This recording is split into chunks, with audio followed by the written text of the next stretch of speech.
Hi guys, we are back on the little Sony ZV-E10 here in the studio because this video certainly pertains to Mr. Doug as well as any other Sony aps-c camera out there. I have been saying since the release of the Sony 11mm f1.8, this is easily the best wide-angle lens to use for the Sony aps-c system, especially if you have a camera like the ZV-E10 that crops in about 40% with active stabilization. You really want that 11mm and also that fast aperture. You get a little bit of a blurry background. Well, just a second, now we have another 11mm f1.8. This is from the company Yongnuo, and they've been making some really great lenses lately. This lens happens to have better build quality and more features than the Sony lens, and it costs about half the price. So the question is it any good? And the answer is, yeah, it is.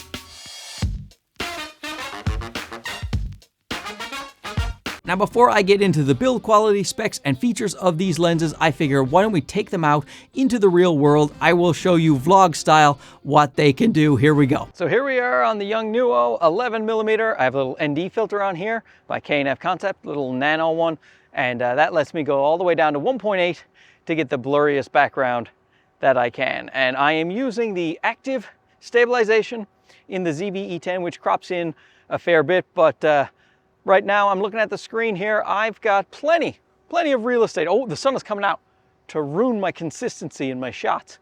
So I think this is plenty wide. The 11mm from Sony is the lens I always recommend for vlogging. So of course, this focal length is great. Even here on the ZV-E10 with that punch in, that 40% crop in active stabilization, looks fine to me. How is the stability while they perform so much construction here in Toronto? How's the stabilization here with the ZV-E10? Just holding it here on my little Ulanzi tripod. So here we are on the Sony 11, my all-time favorite vlogging lens for Sony aps-c cameras. And check this out as it compares to the Yongnuo in terms of its actual stabilization. Don't worry too much about the light and the picture quality, because the sun is coming in and out of clouds, so that might not be a perfect match. We will look at the actual color quality when we are in the studio. Right now, we're just looking at vlogging and the stabilization and how it goes with the Yongnuo versus the Sony, plus of course, autofocus. Now let's see what the Yongnuo 11 looks like on the ZV-E1. I am using dynamic active stabilization, so even though it is an aps-c lens on this full frame body, I don't see any vignette in the screen there. Let's see if I move quickly. Do we see any vignette? I'll have to check that in post, but I don't see any on my little LCD screen. I'm walking up against this wall because the sun is so bright now that I have to try to stay in the shade. So I'm actually walking on a pretty bumpy path. How is the dynamic active stab working? I'll switch to the 11 now. And we have dynamic active stabilization on the Sony 11. Again, walking on this path, and I just noticed how much dog crap is here, and I'm probably stepping in it. Yep. Oh man, that is terrible. You can just see my own footprints.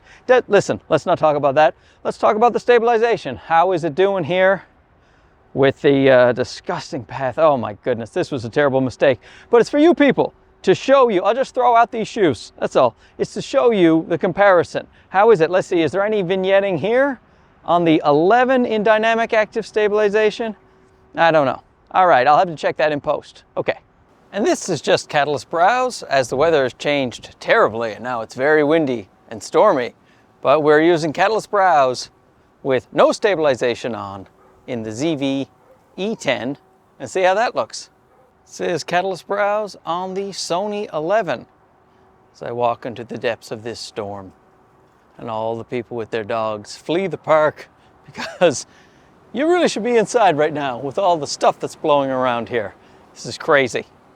Now, I thought that was extremely impressive by the Yongnuo because I love the Sony 11mm and I could hardly tell the difference between the Yongnuo and the Sony 11. The Sony 11 was a tiny bit wider, but I had to keep checking the clip to make sure I was editing one of the two lenses. I wasn't sure. I kept mixing them up because they looked so similar, and that is a great thing for the Yongnuo. And now let's talk about the build of these two lenses. The Sony lens is really lightweight, but coming with that is a very plasticky feel. There is no aperture ring, just an autofocus to manual focus switch and a focus hold button that is programmable, and then just a focus by wire focus ring, nothing to it. However, it makes the lens really light at 180 grams. Now, with the Yongnuo, it is a bit heavier with the 260 grams that it weighs, but with that comes a very good build quality. It is an all-metal lens. It feels very premium. It has a nice aperture ring that can be clicked and declicked. I definitely did not expect that. It has a focus hold button as well, and it has a switch for autofocus to manual focus. However, that switch is called 1 and 2 because you can also use that switch to program this lens to become a wireless connected device to this little device right here, and that device can control your aperture, it can control your focus, you can program it to have different focusing points so it pulls focus for you. I just, like, what is that? I've never seen that before on a lens. They added a wireless feature that can connect to this little device. This costs a little bit extra, but if you want to be able to control your lens while you're not near your lens, there you go with this thing right here. Now, they explain that in the manual, but it is also a video that Yongnuo provides online to show you how to sync up this lens with this little focus pulling / aperture changing device, and I think that is very cool, but I am probably just going to use it as an autofocus to manual focus switch, but it is great that they are thinking about these types of things because that may become very useful to certain people. Sony 11 has a 55mm filter thread, and it has a little weather sealing gasket at the back of the lens. The Yongnuo has a 58mm filter thread and also, just like the Sony, a little weather sealing gasket at the back of the lens. And the Yongnuo also has a USB-C port covered up by a little piece of rubber. You pop that piece of rubber out and then you can just update your lens directly from your computer with the USB-C cord. Another really nice innovation. Oh, and both cameras come with a very similar pedal-style lens hood. It is just a plastic lens hood. It looks pretty much identical on both lenses. Now, build quality is one thing, but performance is what really matters when it comes to cameras and lenses. So how does it perform compared to the Sony? Well, let's take a look at the autofocus, because this is what Sony lenses are really known for. Fantastic autofocus with their fantastic autofocusing cameras. And I did not think that the Yongnuo was going to be able to keep up with the Sony, but to my surprise, it really did. It never lost my eye when it came to video. When it comes to photos, the focusing is very snappy and responsive in both AFC and single point autofocus. It may not be quite as reliable as the Sony in that it doesn't grab it instantly the way the Sony does. There is sometimes a tiny bit of flutter as it grabs autofocus, whereas with the Sony, it is just rock solid. It just grabs it with no hesitation whatsoever. But that's really nitpicking because it's only the smallest of hesitations on the Yongnuo lens. Now, I even did this test in low light, and I was sure that's where the Yongnuo would fall apart, and to my surprise, it kept up with the Sony as well in very low light conditions. I had the ISO bumped way high, it was super dark, and it was still grabbing me just as well as the Sony. Very surprised by that. Now, before I show you the next test, let's take a look at these lenses if you were to use them in the studio. I'll put them here in the Crisis Center, and you can take a look at the lenses side by side. Here we go.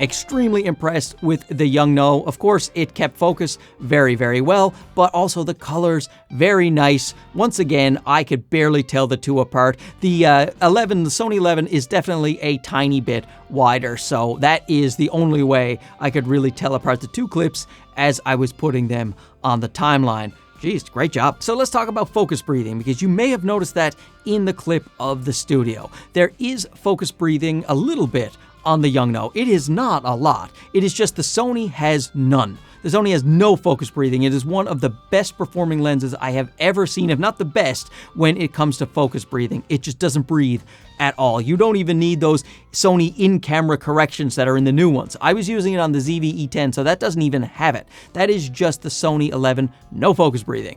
And the Yongnuo has a tiny bit. If the Sony wasn't so perfect, I would think the Yongnuo was so great. It's just the Sony is perfect, so it has better focus breathing than the Yongnuo. Another thing that both of these lenses do extremely well is control of chromatic aberration and longitudinal chromatic aberration. You really have to pixel peep to find any chromatic aberration on either of these lenses, even in very high contrast scenes. And when it comes to the longitudinal chromatic aberration, that is when you're looking at an image and the out of focus areas have different colors. You maybe see a green and a magenta on the different parts of the image. Very hard to correct in post. And if anything, the Yongnuo was slightly better than the Sony, which was also very good. One place the Sony definitely beats the Yongnuo is at f1.8 when you're talking about vignetting and barrel distortion. The Sony 11 is corrected very well with the barrel distortion and the vignetting in camera, so even in video that looks quite good. Whereas the Yongnuo,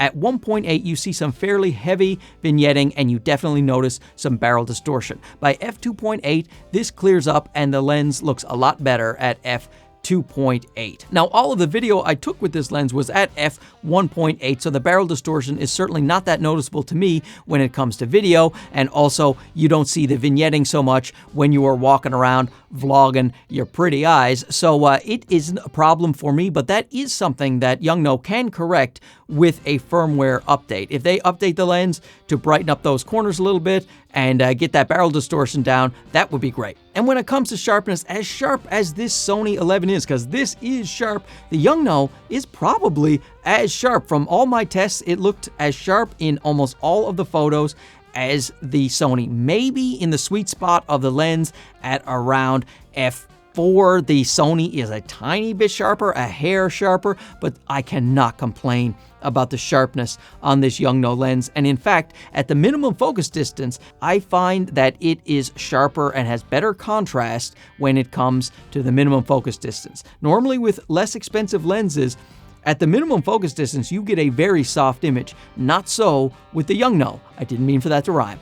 Now, in terms of flare and ghosting, they really performed quite similarly. The Sony might have had a tad more contrast in an extremely backlit situation, but again, the Yongnuo is punching way above its price point and is hanging in there with the Sony really well. So when we talk about conclusions and what one should you buy, it gets a little bit complicated because I do think the Sony 11 is pretty much an optically perfect lens. And if you have the budget, I don't think you can go wrong with this lens right here because it is just so great. But this lens is not far behind at all, and it surpasses the Sony in some areas like build quality and aperture ring clicky and declicky. You can have that, where is it? This wireless little focus pulling device. You can update it through USB-C. It's really sharp. It has great autofocus. It has great chromatic aberration control. Where it lags behind the Sony is really focus breathing, and at f1.8, a little barrel distortion